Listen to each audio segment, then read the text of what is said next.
morning thoughts. Sorry, Thursday's thoughts. There are so many T's in this sentence that it always confuses me. And today we are continuing with what we discussed or started to discuss last week, questions. And it's about questions that we ask other people, not ourselves, but other people. So what questions do you ask other people and why? Well, good morning to you, and I'm looking forward to this. I think questions are powerful, and they're a very good way to often just to break down any conflict by giving people opportunity to really express how they feel. And it also gives the person asking the question an understanding of the perspective of the people they're working with. I think a question I find really powerful is saying to somebody, particularly if they're in a heightened emotional state, is what do you need? Mm. What do you need? And I know within our New Zealand society, we have a bit of a propensity to complain. Oh, this isn't going right. Oh, well, what about this? Particularly if you're introducing something new at work and in your organization or even within your own life. Oh, well, we've never done it like this before. So Mm. what are you feeling about the situation? What do you need for this to be able to work? Yeah. Do you have any questions to ask about how this can work? I understand that we haven't done this before, but for you, is there something worrying you about it? What do you need? How do you see this panning out? And that really helps people to understand each other. How Mm. about you in the world of real estate? Well, it's quite interesting, but because what you said really ties well with the world of not just real estate, but I think it's sales and business in general. Whenever we are communicating with people and we try and help people, it is about not so much about us talking and our opinions, but it's about asking them questions so they give us information and then we understand.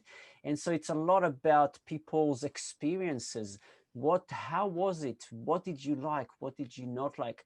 What are your expectations or experiences, expectations of the process, expectations of myself?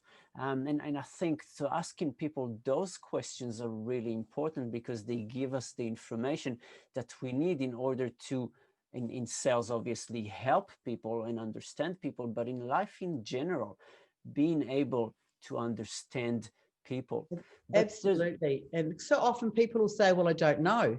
mm, And so particularly if they've been complaining or struggling. Also, when could we talk about this? Could you send me an email with what you think you do know about this? mm, Is that what's worrying you, that you don't know how this process is going to look? yeah, So by asking the questions, it's not you coming in and going, right, this is what we're doing this, this, and that. And that can make people feel uncomfortable and not validated. I always say that you're giving people power just by asking that question, but actually effectively you're finding out more about them and they're mm, sharing. So that's if you right. don't want to do it this way, for example, how would you see that works? And if you'd Yeah. like to write me an overview and have it emailed to me by the 27th, I'm just using that as an example, then you're finding out more about them. And often, particularly in meetings, it calms a lot of, I Mm, always call it the extra blah, blah, blah out, because you're asking specifically, well, why don't you think this is a good idea? yeah. Yeah. Very And good point. what is it for you that what would work? I know Mm, years ago when I was running a department, I used to say, come with a question, a problem, but also come with two solutions, and that also ties in with how you ask those questions, so you get the outcomes that you want. mm. Very, very true. And one more question that I think is very, very important, and I think we touched on it last week when we spoke about questions we ask ourselves, but it's also something to ask other people, and that is the question why. And by asking people why, so I am really unhappy, why? I don't like that decision, why? That helps them clarify in their mind, and that helps us understand them as well.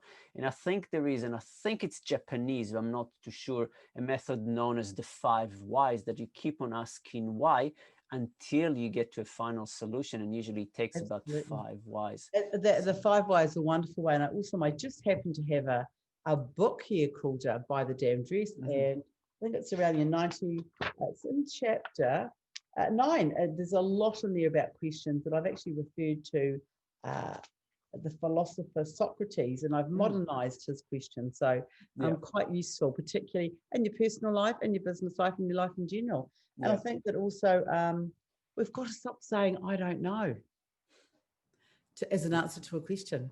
Yeah. We need to actually take our questions more seriously. Yeah. Yeah, that's On right. that note, I've got to dash off, and I know you've got a meeting coming up too, Giora. So wonderful speaking to you today. I see the sun is shining, but wherever we are, we can create our own sunshine, can't we? We can, definitely. And for those of you who have listened to this or have watched this, what are the questions that you ask other people? Put down in the comments. Feel free to add and let us know what you think. And I will see you next week, Monica. I look forward to it. Thank you, Giora. Brilliant. See you soon.